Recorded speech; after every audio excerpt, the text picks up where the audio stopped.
बिस्मिल्लाहिर्रहमानिर्रहीम। तमाम सोचने वालों को, सीखने वालों को, ढूंढने वालों को मेरा सलाम। आज 18 मार्च 2025 है। पाकिस्तानी टाइम 6:30 बज रहे हैं तकरीबन। आज की हम डेली एनालिसिस स्टार्ट करते हैं। डेली एनालिसिस में ये जो मूव हो रही है डॉलर इंडेक्स की रेंज के अंदर, इसका क्या इसके पीछे रीज़न क्या है? तो सिंपल, अगर आप तबीयत कुछ नासाज है।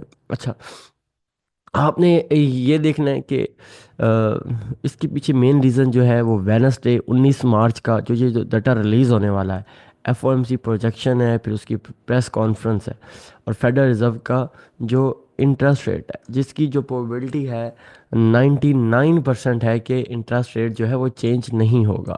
और उसकी जो हम फुटप्रिंट जो है वो हम मार्केट वॉच के अंदर देख भी रहे हैं कि नो चेंज की प्रोबेबिलिटी 99% है।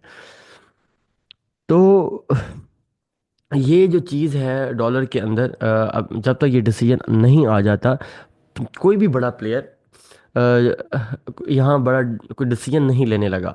तो ये एक अच्छी रेंज आपको मिल रही है यूएससीसीएचएफ के अंदर। आज भी एक रेंज ट्रेड आपको मिल सकती है। तो एक ये बात, दूसरी बात आपके साथ करनी है कि एफओएमसी आने वाली है। पहली बात ये थी कि कनाडा का आज हमारे पास सीपीआई मंथ टू मंथ है। उसके बाद मेन चीज़ ये मंथ टू मंथ सीपीआई जो है वो देखने वाला है। अब इस सीपीआई में देखें तो सीपीआई क्या की जा रही है, ज़्यादा फोरकास्ट की जा रही है। मैंने कई बार सराबाज साहब ने लाइव स्ट्रीमिंग के अंदर, और मैंने भी कई बार आपको बताया कि जब भी इस तरह से इतना बड़ा नंबर जब फोरकास्ट किया जा रहा होता है पॉजिटिव के अंदर, तो ये जो फोरकास्ट करने वाले होते हैं वो बहुत बड़े एक्सपर्ट होते हैं। जैसे अभी हम अगर पाकिस्तान में बात करें तो कुछ एक्सपर्ट लोग हैं जो सियासत के ऊपर बात करते हैं, जिसमें इमरान रियाज साहब हैं, इरशाद भट्टी हैं, मंसूर अली खान हैं, या इस तरह से जितने भी जो एंकर्स हैं, उनके किसी के पास नून लीग की बहुत ज़बरदस्त खबर होती है, किसी के पास पीटीआई के नॉलेज बहुत ज़्यादा होता है। मैं ये नहीं कहता कि वो किस पार्टी में है, लेकिन जस्ट बताने का मकसद, जब वो बात कर रहे होते हैं तो उनकी बात में कोई दम खम होता है। तो इस तरह से जब ये फोरकास्ट कर की जा रही होती है, तो ये भी एक बहुत इम्पोर्टेंट हम इम्पोर्टेंस के इसके हामिल होती है। अमूमन होता क्या है कि कोई भी इन्वेस्टर्स है वो इस फोरकास्ट के अगेंस्ट नहीं बैठेगा। यार इतनी फोरकास्ट की जा रही है, इसमें कोई तो हकीकत है। तो मोस्टली लोग क्या होते हैं, इसी डायरेक्शन में अपनी ट्रेड्स भी ओपन कर देते हैं। तो आपको पता है फॉरेक्स फैक्ट्री के अंदर ये 15-20 दिन पहले ही चीज़ें अनाउंस हो जाती हैं, और ये प्लान डाटा पहले आना शुरू हो जाता है। तो इस कैड की अगर हम बात करें तो आप इसका इम्पैक्ट देख सकते हैं कि कैड जेपीवाई एक ट्रेंडिंग शुरू कर दी है। इवन कि वो कहा जाता है ना, by the rumour cell the fact. अगर आप देखें तो प्राइस मुसलसल क्या कर रही हैं, अपना हाई ब्रेक कर रही हैं। प्राइस क्या कर रही है मुसलसल, ये पहला हाई ब्रेक हुआ, उसका रिटेस्ट पर एंट्री। उसके बाद प्राइस ने क्या किया है यहाँ पर,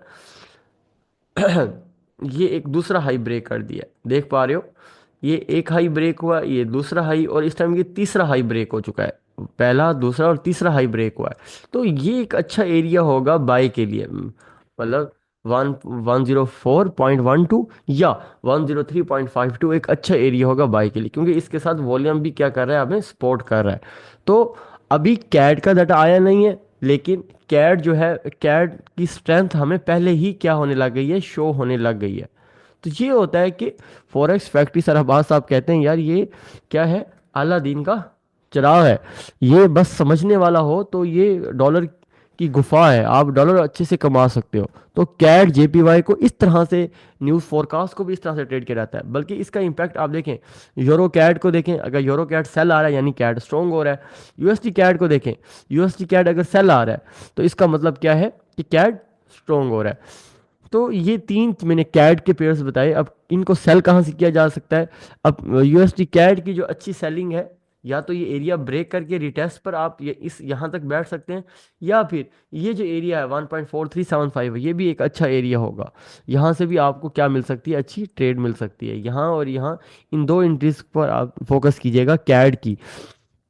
दूसरा, हम बात कर लेते हैं यूरो जेपीवाई की। तो यूरो जेपीवाई के अंदर एक कमाल की स्ट्रेंथ देख पा रहे हैं कि एक खूबसूरत क्या है, ये एक ट्रेंड चल रहा है। जब इस तरह से एंगल बन रहे होते हैं तो ये बहुत ही स्ट्रोंग जो है बाई की निशानी होती है। तो अगेन 162.23 का जो लेवल है, एक स्ट्रोंग क्या होगा, बाइंग होगा। और इसका एरिया जो है मैक्सिमम 163 यानी 164 तक एरिया ऊपर पड़ा है। अभी भी 100 पिप की, 80 पिप की मूव पड़ी है। अगर ये आपको 162 पे मिलता है तो ये अच्छी आपको अगेन अपॉर्चुनिटीज दे सकता है। इसी तरह जीबीपी जेपीवाई को देखें तो जीबीपी जेपीवाई तो स्ट्रेट फॉरवर्ड हाईली स्ट्रॉन्ग है। जैसे कि मैं आपको बारहा बता रहा था कि जीबीपी जेपीवाई और जीबीपी यूएसटी को बाय में देखें, बाय में देखें। हमारा लाइव सेमिनार हुआ था, हमारी ट्रेनिंग हुई थी, तो उसके अंदर सारा हमने ये लाइव अपने स्टूडेंट्स को सिग्नल भी दिए थे। गोल्ड को देख लेते हैं। गोल्ड अभी ईरान, एक ईरान की टेंशन चल रही है। ट्रम्प, आपको पता है, जब भी जिस कंट्री के अगेंस्ट ट्रम्प बैठा हुआ है, आप उसको सेंटीमेंट यकदम ट्रिगर कर जाता है। उसने कोई कल भी कुछ स्ट्राइक्स हुई हैं, तो उस वाले से प्राइस ने क्या किया है, अभी अपना हाई, जो हाई था इसका 3004 का, उसको टच कर लिया। तो फिलहाल मैं इसको यही रिकमेंड करूंगा कि ये प्राइस जो है, जब भी आपको किसी डिप मिले गोल्ड के अंदर बाय होगा, गोल्ड को सेल नहीं देखना। गोल्ड के अंदर बड़ा ही शार्प एंगल बना हुआ है। अगर आप डेली में भी देखें तो मुसलसल प्राइस क्या जा रही है, बाय जा रही है, मुसलसल बाय जा रही है। ठीक है, तो इसके अंदर बहुत पोटेंशियल पड़ा है अभी। सेलिंग कहीं दूर दूर, सेलिंग का कोई नामो निशान नहीं है। तो ये तीसरा टच, ये एक बहुत ज़बरदस्त जो है आपको ट्रेड मिलेगी।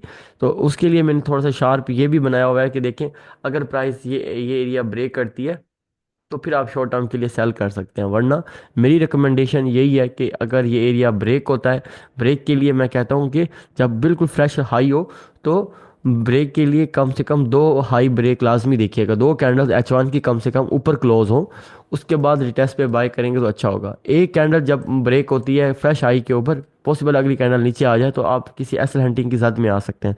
जो भी गोल्ड को ट्रेड करें, मेरी रिकमेंडेशन है वो 2978 का लेवल है, बस यहाँ से बाय कीजिएगा। या फिर ये दो H1 की कैंडल ऊपर ब्रेक होती हैं तब बाय कीजिएगा। जीबीपी यूएसटी की बात करते हैं। जीबीपी यूएसटी मुझे कोई अच्छा पेयर नहीं लग रहा अब बाय के लिए, क्योंकि ये स्ट्रॉन्ग रेजिस्टेंस के करीब आ चुका है। तो जब तक ये कोई इस तरह से कोई डिप ना आ जाए इन एरिया तक, ठीक है, तो फिर इसको बाय कीजिएगा। इसका सारा जूस निकल चुका है। और ये जो इस तरह से ये बिल्कुल लो जो हैं वो अब इसके करीब करीब हाई करीब करीब बन गया है, तो ये भी एक वीकनेस शायद डेवलप हो सकती है। यूएससीसीएचएफ अगेन मैंने कल बताया था कि एक रेंज के अंदर है, 100% वैसे ही प्राइस ने मूव किया है। तो ओवरऑल अगेन अगर आप इस पीछे वॉल्यूम देखें तो आप इस एरिया से अगेन इसको सेल कीजिएगा, बाय ना कीजिएगा। यूएससीसीएचएफ के अंदर सेलिंग है। यूरो यूएसडी अगेन कोई अच्छा पेयर नहीं है ट्रेड करने के लिए। क्यों नहीं है कि इसके ऊपर ओवरहेड रेजिस्टेंस है। ठीक है, और ये जो पुल बैक हुआ है, इस पुल बैक के पीछे भी इस लेवल का इफेक्ट था। तो फिलहाल यूरो यूएसडी के अंदर भी बाइंग नहीं है। एनजेडी यूएसडी सुपर बुलिश है, देख सकते हैं। जैसे कि मैंने कल बताया था कि अगर अगेन अगर यहाँ मिल जाता है 0.547 पर, तो ये ज़बरदस्त, ये स्ट्रेंथ क्रिएट करके जा रहा है ऊपर। तो इसके करीब ये भी अब अपनी 30-40 पिप के ऊपर मूव पड़ी है। तो इसलिए आपको अगर इन एरियाज के ऊपर भी पुल बैक मिलता है तो अब फिर बाय कीजिएगा, अभी ना कीजिएगा। एडी यूएसडी अगेन बुलिश है, वॉल्यूम ड्रॉप हुआ है, तो इसको पुल बैक के बाद इसको इसके अंदर बाइंग हो सकती है। इसका इसका भी पोटेंशियल जो है अभी करीब आ गया है। और कौन सा USD JPY again super bullish है। जेपीवाई के सारे पेयर्स ही बुलिश हुए पड़े हैं। ऑयल की बात करें, ऑयल एक ज़बरदस्त रेंज के अंदर है, आप देख पा रहे हैं। ऑयल का ये चौथा टच है। ऑयल इन एरिया से अगर आपको ऐसे हंटिंग होती है तो अगेन एक सेल है। दूसरा, अगर ये एरिया ब्रेक होता है फिर सेल कीजिएगा। ओवरऑल ऑयल के अंदर सेलिंग तो है, सारी सेलिंग ही सेलिंग है ऑयल के अंदर। तो ऑयल का ये एक अच्छा एरिया होगा बाइक के लिए, या ब्रेक होता है तो ऑयल को तब आप सेल कीजिएगा। तो बीटीसी की बात करते हैं। बीटीसी के अंदर मैं लास्ट टाइम अपने स्टूडेंट्स को बता रहा था, देखें मार्केट के अंदर ना ये एक लेवल ब्रेक हुआ है। अगर आप मंथली देखें, उसके बाद प्राइस अब नीचे ही है, और अगला लेवल जो है उसका 70,858 पे है। वीकली क्लोजिंग देखें, प्राइस ने एसएल हंटिंग की है बड़ी ज़बरदस्त, और एसएल हंटिंग करने के बाद प्राइस नीचे आई है, दोबारा इसको फॉलो अप नहीं कर पाई। तो ये एक प्योर सेलिंग की निशानी है। तो अगेन ये एरिया जो होगा एक अच्छा सेलिंग होगा। और अगर प्राइस को यहाँ लिक्विडिटी पड़ी, अगर प्राइस उठी, तो मुझे लगता है ये एरिया अच्छा होगा यहाँ से उठने के लिए। तो अभी शॉर्ट टर्म के लिए डेली अगर चार्ट ओपन करूँ तो डेली मैंने एक ऐसा जैसे फिश माउथ बनाई है, और ये फिश माउथ यकीनन किसी बड़े इवेंट का इंतज़ार है प्राइस को, कि प्राइस क्या होती जा रही है इसी के अंदर घूम गई है। तो अगेन अगर यहाँ से ब्रेक करता है तो रिटेस्ट पर फिर यहाँ तक बाय, अगर ये ब्रेक करता है इसके रिटेस्ट पर फिर यहाँ तक सेल, ओवरऑल इतना पोटेंशियल है। तो मेरी रिकमेंडेशन सेल की तरफ है। बीटीसी को अभी भी आपने सेल देखना है, बाय नहीं देखना है। जब तक इस एरिया के ऊपर क्लोज नहीं होता बीटीसी, तो बीटीसी आप सेल में ही देखिएगा, आपको अच्छी अपॉर्चुनिटीज मिलेंगी। थोड़ी सी लेंथी एनालिसिस है लेकिन बहुत सारी चीज़ें मैंने आज डिस्कस की हैं। मेरा मेन मकसद ये है कि आपको बाइंग और सेलिंग की अप्रोच पता लगे। कमिंग डेज में कुछ नई सर्विसेज, कुछ नई चीज़ें, बहुत से दोस्त कह रहे हैं कि हमें कोई सिग्नल सर्विस दी जाए, कुछ इस तरह से। बहुत से लोग हैं वो फीस नहीं भरना चाहते, डिपॉजिट करना चाहते हैं, बहुत सी कम्युनिटी है। तो उनके लिए भी कुछ कर रहे हैं, कॉपी ट्रेडिंग या इस तरह से कोई सिग्नल सर्विस, या कुछ इस तरह से कोई आईबी प्रोग्राम, या किसी तरह जो मार्केट में जो काम चोर लोग हैं उनको भी साथ कैसे जोड़ना है। तो वो सारी चीज़ें प्लान हो रही हैं। कमिंग डेज में मैं इंशाल्लाह अपनी पूरी टीम के साथ आपके साथ चीज़ें प्रोजेक्ट रखूंगा। देखते हैं कि किसको इस चीज़ को फिर आगे कंटिन्यू करना है। तो मेन मकसद बाय और सेल की तरफ जो अप्रोच है, रियल ट्रेडिंग क्या है, वो फैक्ट्स आपके सामने रखना, ताकि आप पहले से बेहतर तौर पे डिसीजन ले सकें। तो उम्मीद है आज के एनालिसिस आपको पसंद आए होंगे। फीडबैक जरूर दीजिएगा, मेरे डेली एनालिसिस आपको किस किस तरह से हेल्प आउट करें। फिर मिलेंगे नेक्स्ट टॉपिक में। अपना बड़ा ख्याल रखिएगा। Take care. अल्लाह हाफिज़।